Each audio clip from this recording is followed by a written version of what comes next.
Welcome back to Single Dad Stories. If you enjoy emotional and inspiring stories, please like this video, subscribe to the channel, and turn on notifications so you never miss a new story. Today's story is about a woman who was rejected because she could not have children, but fate had a completely different plan for her. Sarah sat quietly in the doctor's office, staring at the paper in her trembling hands. The words on the report felt heavier than anything she had ever carried before. She looked down once again. Asterisk infertility. Asterisk. A single word. One word that seemed to destroy every dream she had imagined for her future. Tears slowly rolled down her cheeks. For years, she had dreamed of having a family. She imagined a loving husband, a warm home, and children running around the house. Now it felt like all of those dreams were slipping away. When Sarah left the hospital, she gathered enough courage to tell her boyfriend, Daniel. They had been together for 4 years. 4 years of promises. 4 years of plans. 4 years of talking about marriage. She thought he would support her. She thought he would hold her hand and tell her everything would be okay. Instead, Daniel looked at her with disappointment. "What do you mean you can't have children?" he asked. Sarah felt her heart breaking. "The doctor said it may be impossible," she replied softly. Daniel looked away. For several seconds he said nothing. Then he sighed. "I always wanted my own kids."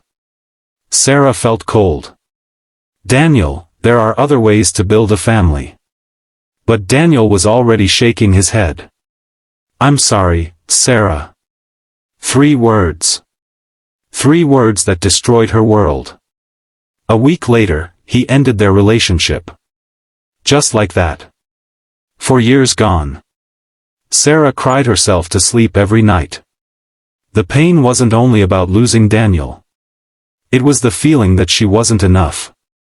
The feeling that nobody would ever choose her. Months passed. Sarah focused on work. She avoided relationships. She stopped believing in love. Every morning she woke up, went to work, came home, and repeated the same routine. Life felt empty. One rainy evening, her car broke down near a large office building downtown. She tried calling for help. No answer. She looked around helplessly. That's when she noticed a man standing nearby. Tall. Well-dressed. Confident. Yet there was sadness in his eyes. "Need some help?" he asked. Sarah hesitated. "Actually, yes." The man smiled. "My name is Michael." Sarah introduced herself. Within minutes, Michael had called a mechanic and arranged assistance. She was surprised. Most people would have walked away. But Michael stayed. They talked while waiting. For the first time in months, Sarah laughed. Something about him felt different. Kind. Genuine.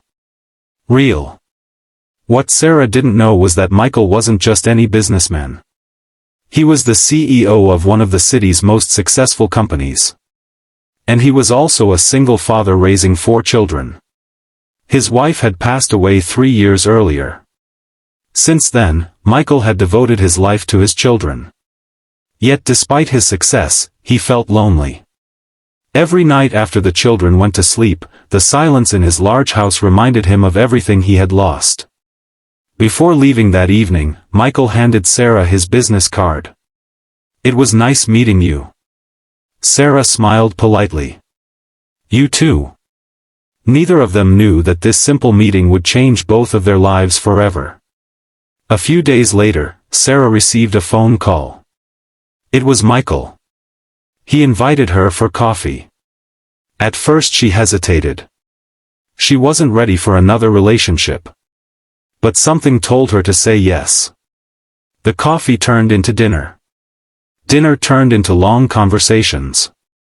And long conversations turned into friendship. For the first time in years, Sarah felt understood. Michael listened. Really listened. He didn't judge. He didn't rush. He simply cared. One afternoon, Michael finally introduced Sarah to his children. Emma, Olivia, James, and little Noah. Sarah was nervous. What if they didn't like her? What if she disappointed them? But the moment she arrived, little Noah ran up and hugged her. "Are you Daddy's friend?" Sarah laughed. "I guess so." The children instantly loved her. They spent the afternoon playing games, baking cookies, and telling stories. For the first time in a long time, Sarah felt something she thought she would never feel again. She felt like family. But deep inside, a secret fear remained. Michael didn't know about her infertility. And she was terrified of telling him. Because she remembered exactly what happened the last time she told someone. She remembered Daniel walking away. She remembered the rejection. She remembered the heartbreak. One evening, while watching the sunset together, Sarah finally found the courage to speak. "Michael, there's something you need to know." Michael looked at her gently. "What is it?" Sarah took a deep breath. And then she told him everything. The diagnosis. The hospital visit. The breakup. The pain. The tears. The fear. When she finished speaking, she couldn't even look at him. She waited for disappointment. She waited for rejection. She waited for him to walk away. Instead, Michael reached for her hand. And what he said next changed her life forever. To be continued. If you enjoyed this story, don't forget to subscribe to Single Dad Stories, like this video, and share it with someone who believes in second chances and true love. Red Heart. Welcome back to Single Dad Stories. Before we continue, make sure to subscribe to the channel and turn on notifications so you never miss an emotional story like this one. Now let's continue. Sarah sat silently as Michael held her hand. Her heart was racing. She had finally told him the truth. The truth that had destroyed her previous relationship. The truth she had hidden for months. She was expecting disappointment. She was expecting rejection. Instead, Michael smiled softly. "Sarah," he said, "is that what you've been worried about?" Tears filled her eyes. "You don't understand. The last man I loved left me because of it." Michael squeezed her hand. "Then he was a fool." Sarah looked at him in shock. Michael continued. "I already have 4 beautiful children. I'm not looking for someone to give me more children." Sarah couldn't believe what she was hearing. Michael looked directly into her eyes. "I'm looking for someone to share my life with." For the first time in years, Sarah felt a weight lifting from her heart. The fear she had carried for so long slowly began to disappear. That night she cried. But for the first time. They were tears of happiness. Weeks passed. Sarah became a bigger part of Michael's life. She spent time with the children almost every day. Emma loved doing homework with her. Olivia enjoyed baking cookies together. James wanted Sarah to attend every soccer game. And little Noah followed her everywhere. One afternoon Noah looked up at her and asked, "Will you always stay with us?" Sarah felt her heart melt. She knelt beside him. "I'll try my best." The little boy smiled. "Good. Because I love you." Sarah hugged him tightly. At that moment she realized something important. Family wasn't always about blood. Sometimes family was about love. But not everyone was happy about Michael and Sarah's relationship. Michael's mother, Victoria, had concerns. She wanted Michael to marry someone younger. Someone who could have children. Someone she considered more suitable. When Victoria learned about Sarah's infertility, she became upset. One evening she invited Michael to dinner. "We need to talk," she said. Michael already knew where the conversation was going. His mother sighed.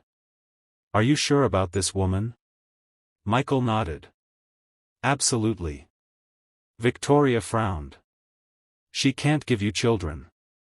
Michael looked surprised. "Mom, I already have 4 children." "But what about the future?" Michael smiled. "My future is already sitting at home waiting for me." Victoria shook her head. "You deserve better." The room became silent. Michael's expression changed. For the first time, he looked angry. "No, Mom." Victoria stared at him. Michael continued. "Sarah deserves better. She deserves people who see her value. She deserves people who don't judge her. And she deserves respect." Victoria had never heard her son speak this way before. For the first time, she realized how much Sarah meant to him. Months later, Michael planned a special family vacation. He rented a beautiful lakeside cabin. The children were excited. Fishing. Swimming. Campfires. Marshmallows. It was perfect. One evening everyone gathered around the fire. The children laughed while telling stories. Sarah watched them with a smile. She felt happier than she had ever been. Suddenly Emma stood up. "Dad, can I ask something?" Michael laughed. "Of course." Emma pointed at Sarah. "When are you going to marry her?" Everyone burst out laughing. Sarah's face turned red. Michael smiled nervously. The children started chanting. "Marry her. Marry her. Marry her." Sarah covered her face. The children couldn't stop laughing. But Michael wasn't laughing anymore. Instead, he stood up. Then he reached into his pocket. Sarah's eyes widened. Michael slowly knelt down. The children gasped. Sarah covered her mouth. Michael looked up at her. "Sarah."